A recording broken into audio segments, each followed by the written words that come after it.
नारायण नारायण। आदरणीय भाइयों और बहनों, आप सभी में विराजित उस सर्वशक्तिमान परमेश्वर को मेरा शत शत नमन। गुरुदेव से प्रार्थना कि अपना आशीर्वाद भरा हाथ मेरे मस्तक पर रखें और माँ सरस्वती से निवेदन कि मेरे कंठ में विराजित हो, ताकि प्रकृति जो संदेश, नारायण जो संदेश मेरे माध्यम से आप सभी तक पहुंचाना चाहते हैं, उसे मैं सही तरीके से आप सभी तक पहुंचा सकूं। नारायण नारायण। हमारी प्रार्थना, हे नारायण, आपका धन्यवाद है। आप हर पल हर क्षण हमारे साथ हैं, इसलिए आज का दिन हमारे जीवन का सर्वोत्तम दिन है, सर्वश्रेष्ठ दिन है। प्यार, आदर, सम्मान, प्रशंसा जैकपॉट से भरा हुआ। हे नारायण, हमारे भीतर असीम शक्ति है, असीम शांति है, असीम शांति है, असीम शांति है। और हमारे पास प्रचुर मात्रा में धन है, प्रचुर मात्रा में धन है, प्रचुर मात्रा में धन है, जिसका हम सदुपयोग करते हैं।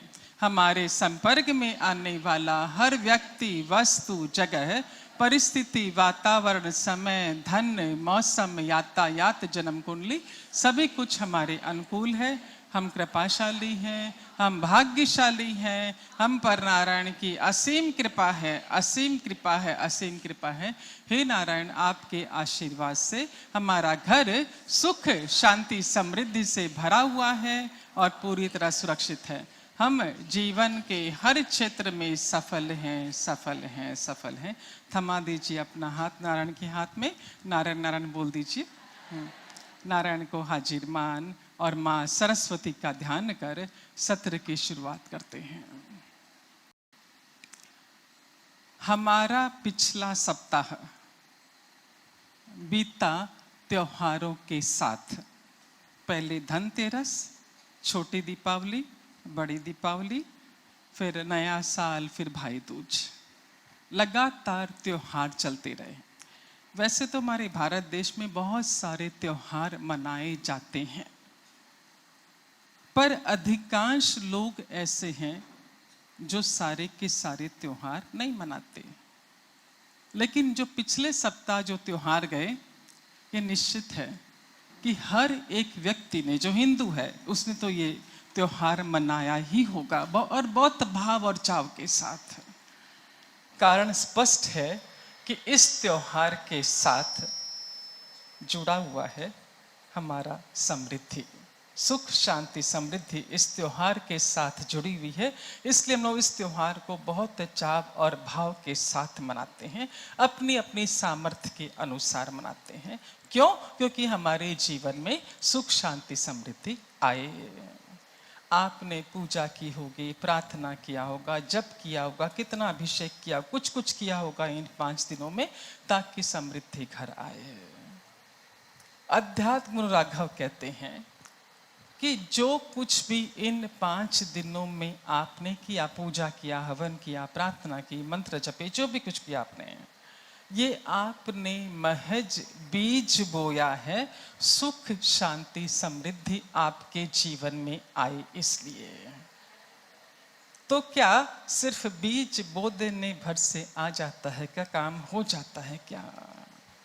उसे हमें सींचना भी होता है, खाद पानी भी देना होता है।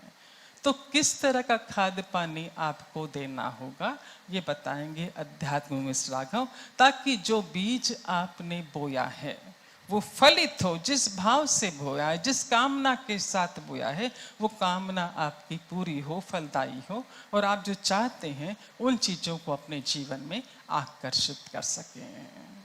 तो पहला संदेश आपके पास श्रीमती अनामिका के माध्यम से चीजें आपको पकड़नी है कि आपको क्या करना होगा, ताकि जो बीज आपने बोया है वो फलित हो।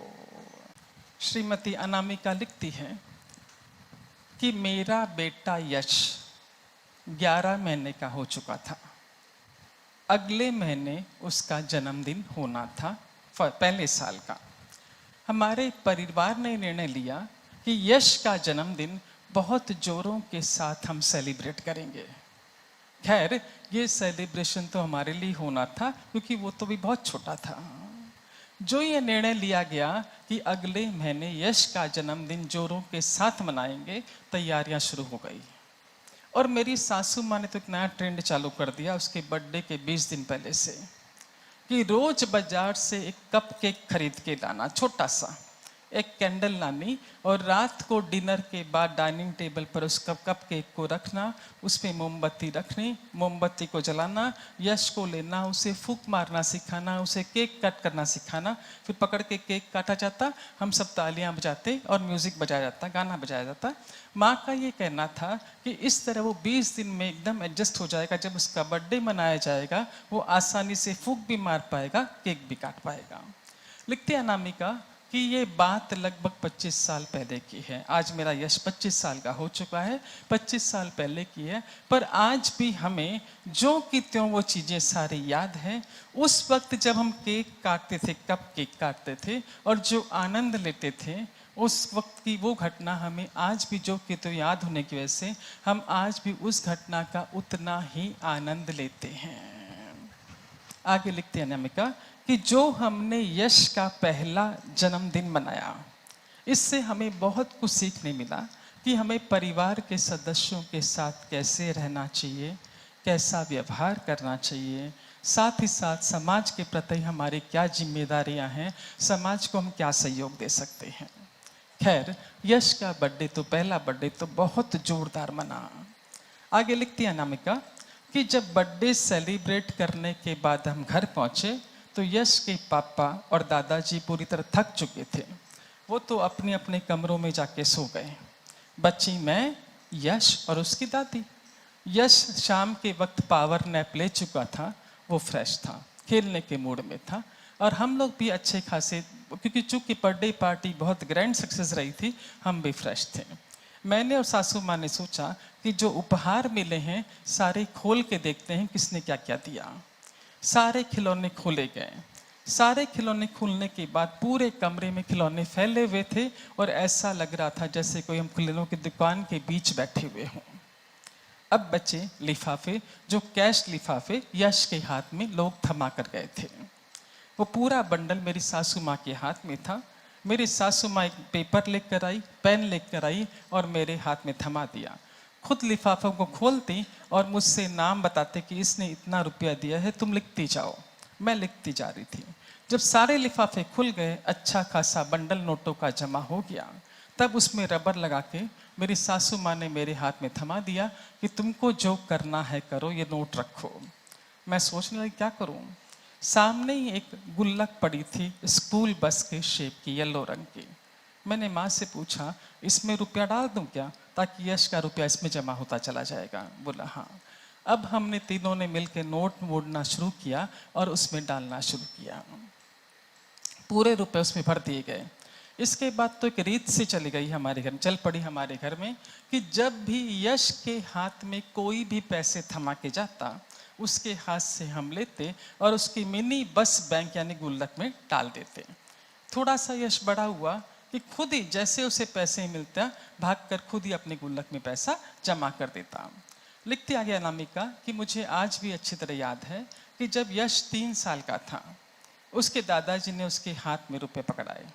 वो भागा अपने गुल्लक में रुपए डालने के लिए, पर रुपए मोड़ने के बाद भी उस गुल्लक के भीतर नहीं जा पा रहे थे क्योंकि गुल्लक ठसाठस भर चुका था।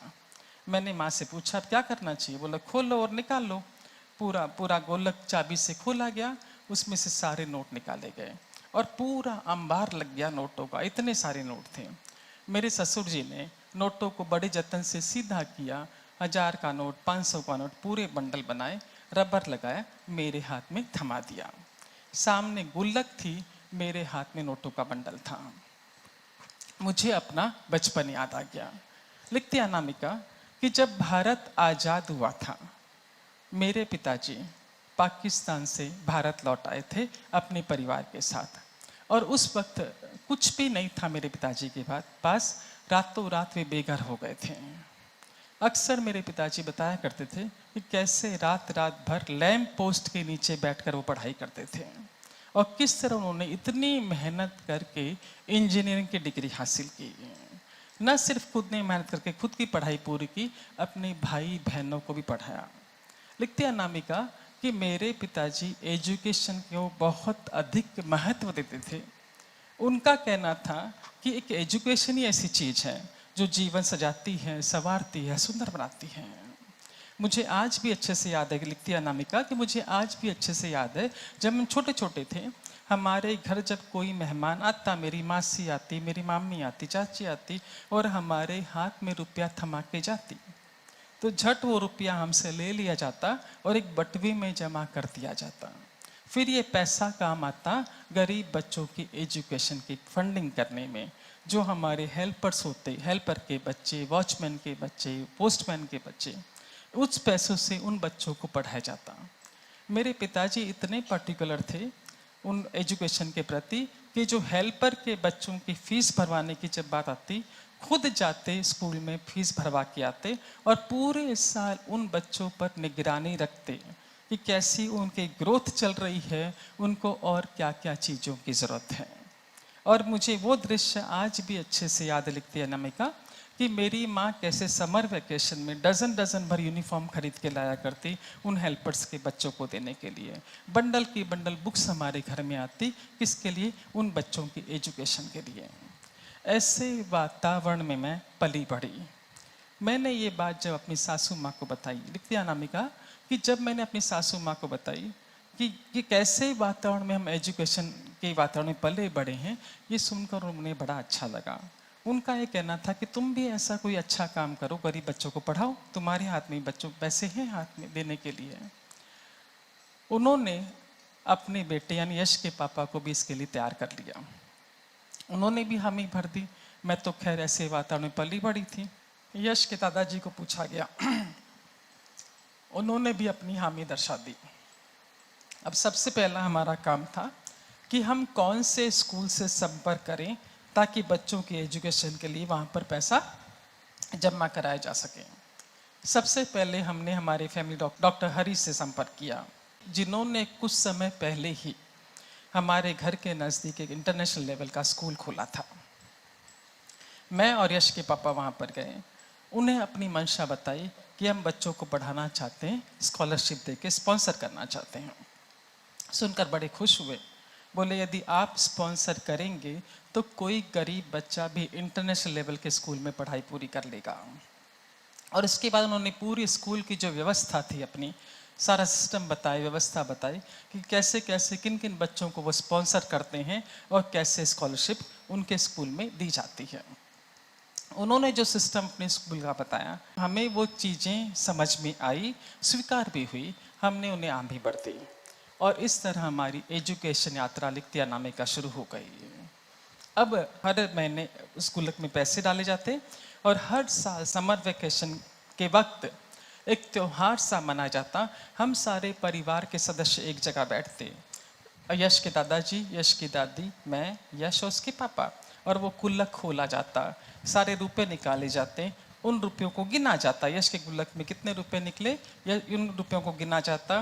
फिर यश के पापा उतना ही रुपया, जितना रुपया उस गुल्लक में से निकलता उतना ही रुपया यश के पापा भी देते, यश के दादाजी भी देते, और अच्छी खासी रकम जमा हो जाती और ये रकम जाकर स्कूल में जमा करवाई जाती हेल्पर के बच्चों को पढ़ाने के लिए। ऐसे हमारे घर में ये आशीर्वाद भरी पार्टनरशिप भी शुरू हो गई। लिखती अनामिका, मेरी आंखों के सामने कई बच्चे ग्रेजुएशन पूरा करके गए और आज जब मैं यश की बड़ाई सुनती हूँ लोगों के मुंह से कि बहुत होनहार है, ब्रिलियंट है, सिंसियर है, रिस्पॉन्सिबल है, तो मुझे ऐसा लगता है कि ये सारी उन जो बच्चों को हमने पैसा दे के पढ़ाया था, जिनकी फीस भरी थी, उनके पेरेंट्स की तो दुआएं मिल रही हैं मेरे बच्चों को, उसी की वजह से तो मेरा बेटा आगे आगे जाता जा रहा है।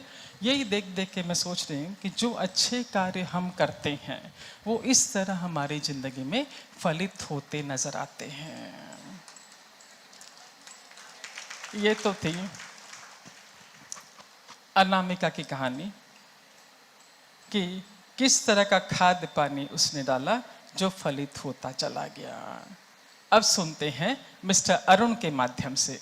मिस्टर अरुण की बात करते हैं, उसके पहले चलते हैं कल्याण मासिक पत्रिका, जो कि गीता प्रेस गोरखपुर से छपती है। उनके वार्षिक अंक में रामलाल जी जोशी लिखते हैं, बहुत सुंदर प्रसंग कि मैंने अपने जीवन काल में सिर्फ 2 बार बिना किसी आशा की, उम्मीद किए, बिना किसी स्वार्थ के सेवा की, और वो सेवा इस कदर फलित होगी मुझे भी उसकी कल्पना नहीं थी। क्या लिखते हैं कि मैंने अपने जीवन काल में 2 व्यक्तियों की निस्वार्थ सेवा की जो इस कदर फलित होकर मेरे जीवन में आएगी, मैंने ऐसी कल्पना भी नहीं की थी। लिखते हैं श्री रामलाल जी जोशी कि बात उन दिनों की है जब मैं जयपुर के एक सरकारी अस्पताल में कंपाउंडर की नौकरी किया करता था। उन दिनों मेरे ऊपर कोई जायदाद का केस चल रहा था। जायदाद हमारी थी पर विरोधी पार्टी उस पर कब्जा बनाए बैठी थी। विरोधी पार्टी धनवान थी, बलवान थी। बारंबार केस की डेट आगे सरकाती जा रही थी। मैं बहुत अधिक मानसिक तनाव में रहा करता था क्योंकि मेरे पास न तो पैसा था न ही बल था उस केस को जीतने के लिए। हालांकि जमीन मेरी खुद की थी, लेकिन कितने ही तनाव में रहने के बावजूद, परेशानियां झेलने के बावजूद भी मेरा ये स्वभाव था कि मैं उसका असर अपनी ड्यूटी पर आने नहीं देता था। चूंकि मैं कंपाउंडर था, एक वार्ड मेरे अंडर में था। उस वार्ड में एक बुजुर्ग व्यक्ति एडमिट थे, कई समय से अस्वस्थ चल रहे थे। मैं देखता कि उनका बेटा शाम के वक्त आता, दवाइयाँ लेकर, भोजन लेकर, रात भर रुकता, सुबह जल्दी निकल जाता। मुझे पता चला कि वो सवाई माधोपुर से रोज 2 घंटे की रेल यात्रा करके आते हैं और न्यायिक मजिस्ट्रेट हैं। दिन भर अदालत में ड्यूटी देना, शाम को रेल यात्रा करना, पिताजी की सेवा करना, वापस 2 घंटे की यात्रा करके सवाई माधोपुर जाना। एक दिन मैंने उनसे कहा कि भैया आप इतने परेशान होते हैं, दिन भर आपको अदालत में ड्यूटी देनी पड़ती है, 2 घंटे की ट्रेन में आप यात्रा करके यहाँ पर आते हैं सेवा देने अपने पिताजी को, सुबह आपको जल्दी निकलना होता है, इतना बिजी व्यस्त होना पड़ता है। इससे बेहतर ये होगा कि कल से आप रोज ना आया करें, आप शनिवार रविवार आकर रुक जाया करें, बाकी 5 दिन आपके पिताजी की सेवा मैं कर दूंगा, देख रेख मैं कर दूंगा। मैंने उन्हें यह भी समझाया कि चूंकि आप सुबह जल्दी निकल जाते हैं, आपके जाने के बाद डॉक्टर विजिट देता है, दवाइयाँ लिख के देता है, पूरे 8-10 घंटे आपके पिताजी को बिना दवाइयों के रहना पड़ता है क्योंकि आप आने के बाद दवाइयाँ खरीद के लाते हैं, एक लंबा समय निकल जाता है। तो बेहतर होगा कि आप मेरे पर भरोसा करके छोड़ दीजिए, आप खाली शनिवार रविवार के दिन आया कीजिए। लिखते हैं श्री रामलाल जी कि मेरे बेहद आश्वासन देने के बाद वो मान गए, उन्होंने हामी भर दी। और इसके बाद मेरी दिनचर्या शुरू हो गई कि सुबह जब मैं अपने घर से निकलता, रास्ते से ताजे फल खरीदता, दवाइयाँ खरीदता, अस्पताल पहुँचता, उन्हें काट कर खिला देता। और एक चपरासी से मैंने बात करके रखी थी, कुछ रुपए बांध दिए, वो चपरासी उनके गरम गरम पानी से आके उन्हें नहला देता, उनका बिस्तर ठीक कर देता। एक धोबी से मैंने बात कर ली थी उनके कपड़े धुलवाने के लिए। इस तरह सारी व्यवस्था हो चुकी थी। और कैंटीन, चूँकि मैं बरसों से वहाँ नौकरी कर रहा था, तो अस्पताल में जो कैंटीन थी उसमें सारे लोग मेरे परिचित थे। उनसे कहकर मैं उस बुजुर्ग व्यक्ति के लिए कभी दलिया, कभी खिचड़ी, कभी दाल फुल्का गरम गरम बनवा के उन्हें खिला देता। और दिन भर में जब मुझे समय मिलता, मैं जाकर उनके पास बैठ जाता, कुछ दुख सुख की अपने कह देता, कुछ दुख सुख की उनकी बात सुन लेता। इस तरह समय बीतता जा रहा था और मेरी सेवा रंग लेकर आई। जो व्यक्ति कई महीनों से अस्पताल में एडमिट थे, 27 दिन में पूरी तरह स्वस्थ हो गए। जब स्वस्थ होकर वो जा रहे थे बुजुर्ग व्यक्ति, तो उन्होंने मुझे एक अच्छी खासी रकम पारितोषिक के रूप में देनी चाहिए। मैंने ये कह के उन्हें मना कर दिया कि मैंने तो अपना कर्तव्य पूरा किया है, ड्यूटी पूरी की है, मैं एक भी पैसा आपसे नहीं लूँगा। उनके बेटे ने भी, जो कि न्यायिक मजिस्ट्रेट थे, मुझे कुछ रकम देने की कोशिश की। मैंने उनसे कहा कि मैंने जो आपको वचन दिया था, मैंने वो वचन पूरा किया है, मैं आपसे अतिरिक्त पैसे नहीं लूँगा। जब वो जा रहे थे तो मुझसे बोले कि तुम्हारे भाव जानकर हमें बहुत अच्छा लगा, तुमने मेरे पिताजी की बहुत सेवा की, तुम्हारी वजह से मेरे पिताजी ठीक हुए हैं, कभी भविष्य में मेरे से कोई भी काम होगा तो जरूर से कह देना। मैंने उनसे विनम्रतापूर्वक कहा कि मेरा आपसे क्या काम पड़ेगा। मैं छोटे से जयपुर के निकट एक विराट नगर, एक छोटा सा गांव है, वहाँ पर रहता हूँ। सवाई माधोपुर मेरा आना जाना नहीं है और आप जैसों से मेरा कोई काम पड़ने वाला भी नहीं है। आप यदि कभी इधर आएंगे तो मुझसे ज़रूर से मिलिए, यही विनती है मेरी। इतनी भर हमारी बातचीत हुई, वो चले गए। तो उनका कहना है कि जो भी आप मदद करते हैं, दूसरों की सेवा देते हैं, ये कभी भी व्यर्थ नहीं जाती है, समय रहते फलित होती ही होती है, होती ही होती है, होती ही होती है। अब आते हैं मिस्टर अरुण की बात पर।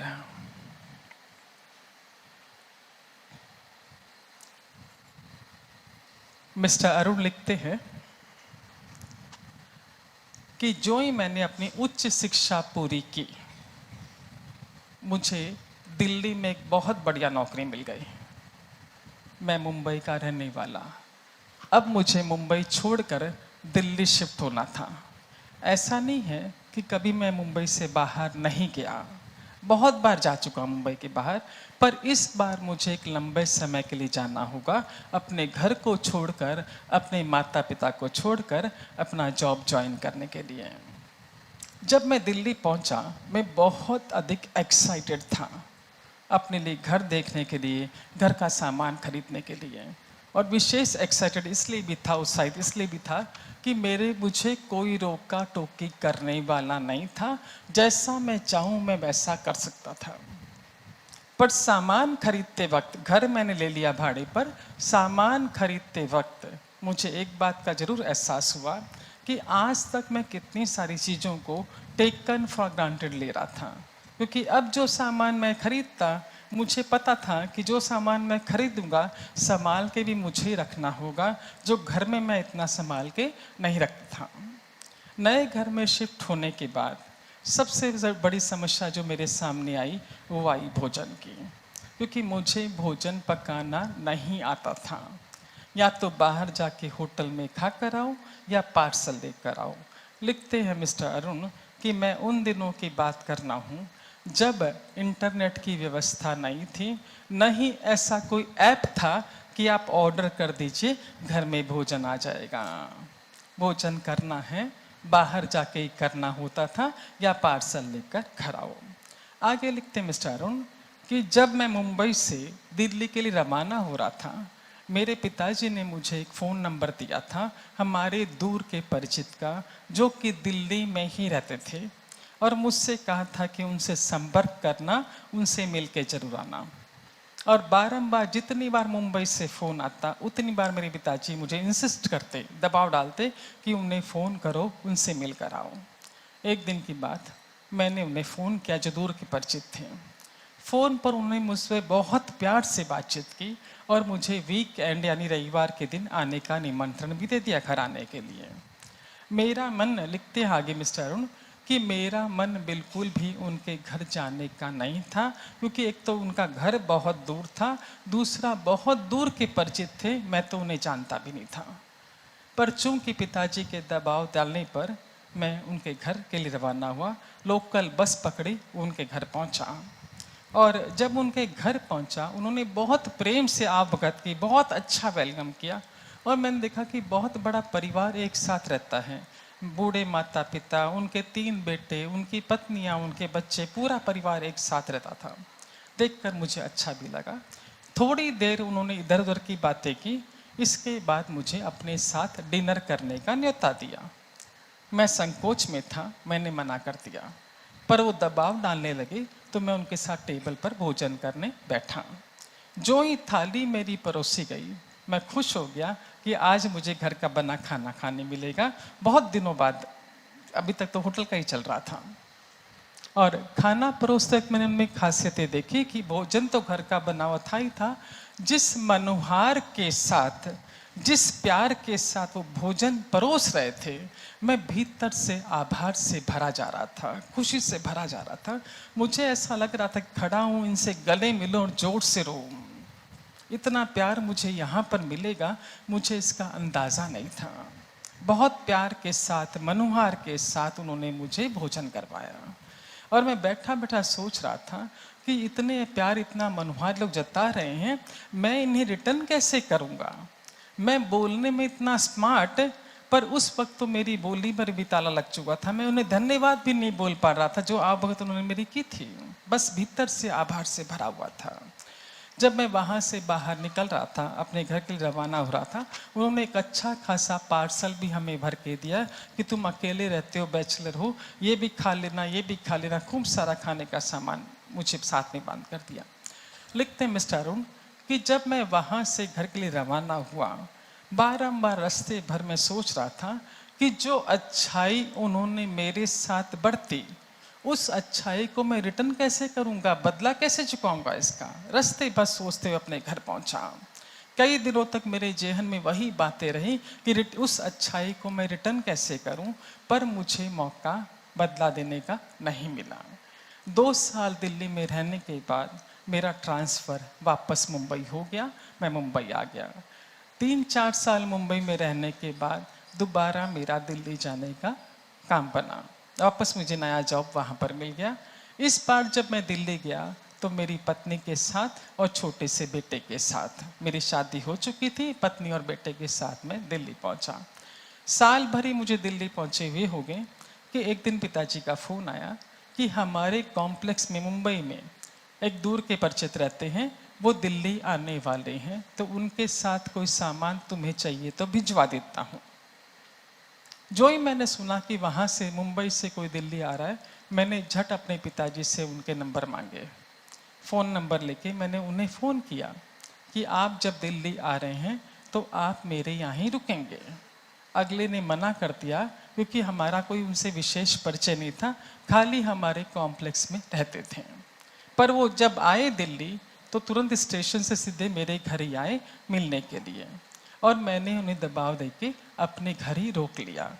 और जो सुविधाएं मैं भोग रहा था वही सुविधाएं मैंने उनको दी, बल्कि अतिरिक्त सुविधाएं भी दी। जो हम सुविधाएं भोग रहे थे उससे अधिक सुविधाएं मैंने उन्हें प्रोवाइड की, जितना मैं कर सकता था।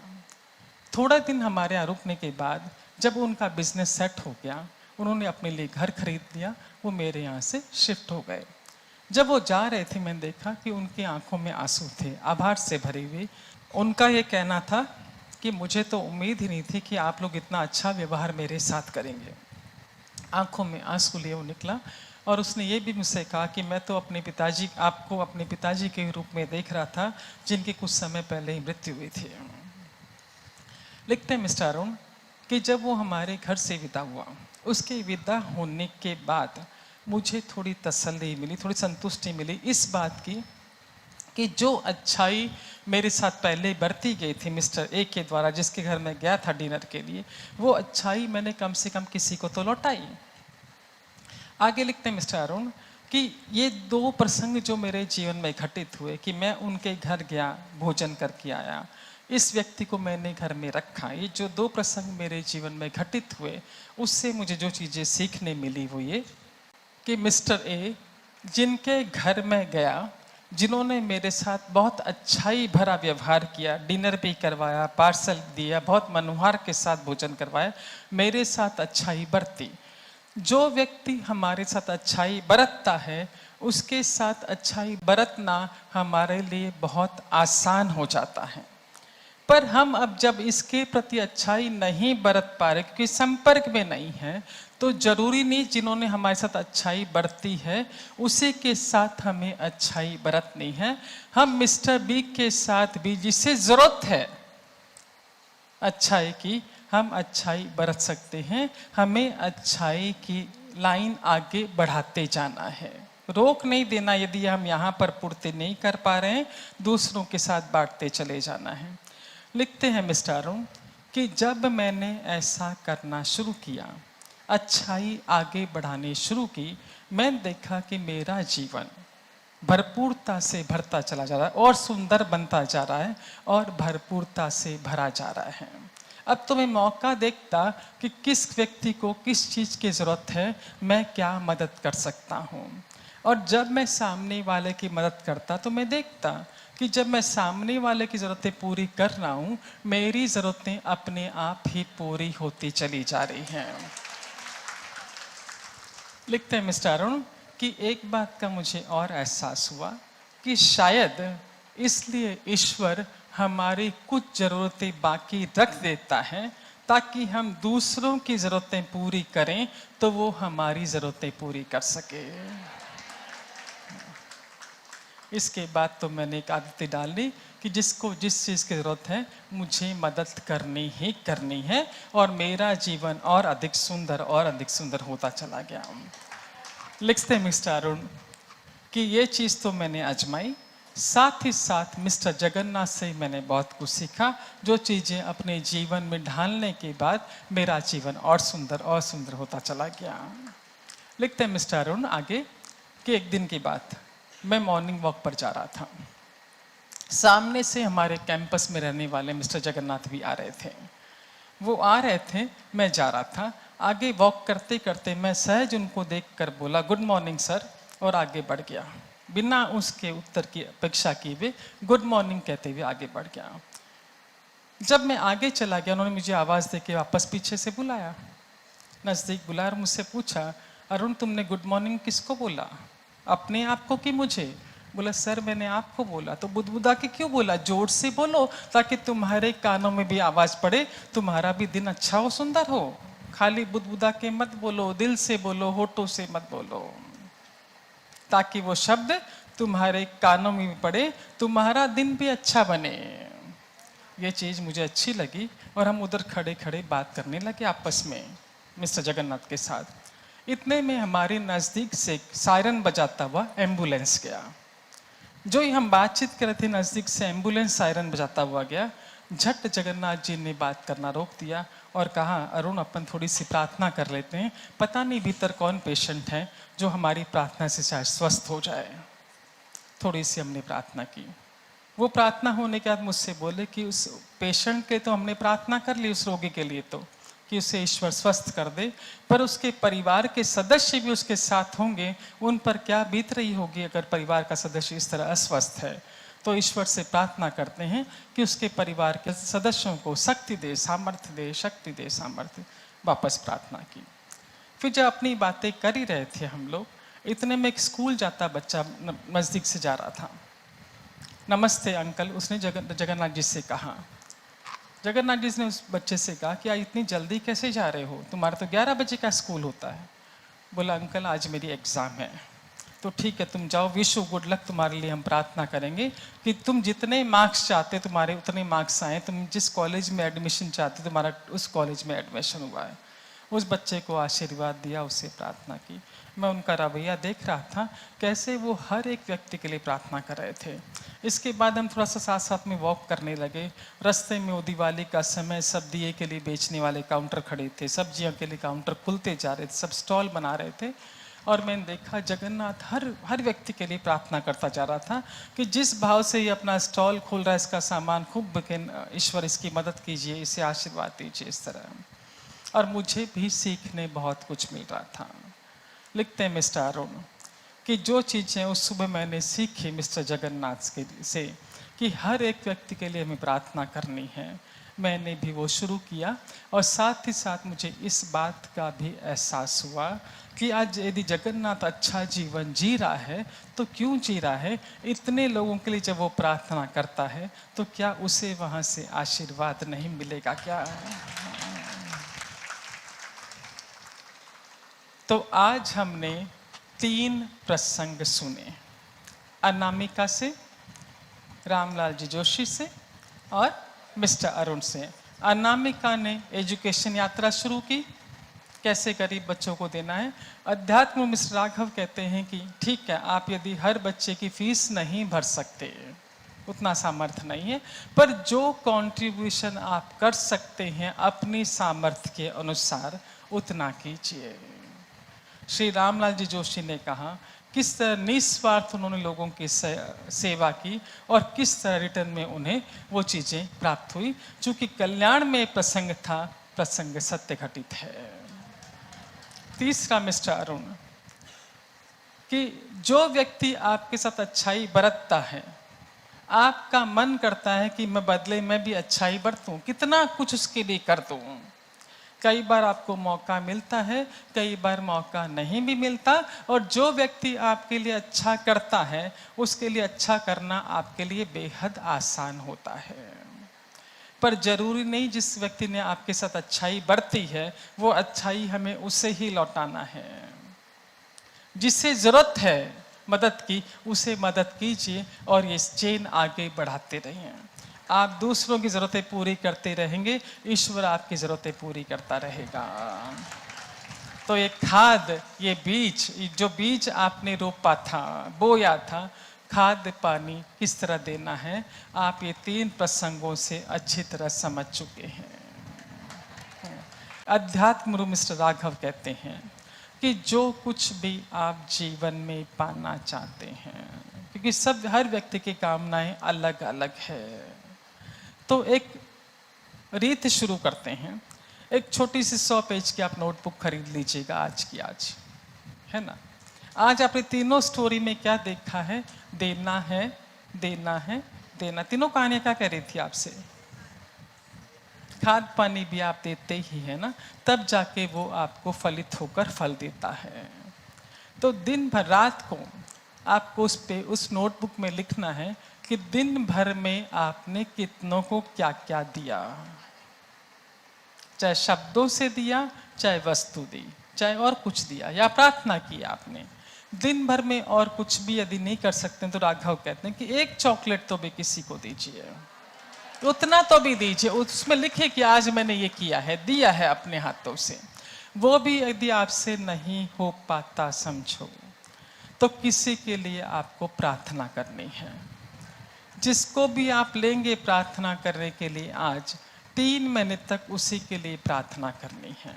और यदि आपको पता है कि उस व्यक्ति को क्या चाहिए है तो आपको उस अनुसार प्रार्थना करनी है कि ईश्वर हे नारायण उसे वो वस्तु उसके जीवन में मिल जाए, लिखना है। और फिर आप देखिए 3 महीने बाद जब आप आएंगे तो कितना कुछ आपके पास शेयरिंग करने के लिए होगा कि हमने जब इस तरह देना शुरू किया तो किस तरह हमारे जीवन में चीजें आने शुरू हो गई। और देते वक्त बहुत प्यार के साथ, आशीर्वाद के साथ कि जो चीजें हम दे रहे हैं सामने वाले को बहुत फलित हुई है, चाहे तन स्वस्थ हुआ है, चाहे मन स्वस्थ हुआ है, चाहे धन स्वस्थ हुआ है, आशीर्वाद के साथ आपको देना है, देना है, देना है। Narayan Narayan. I love you, I like you, I respect you. Narayan bless you, Narayan bless you, Narayan bless you।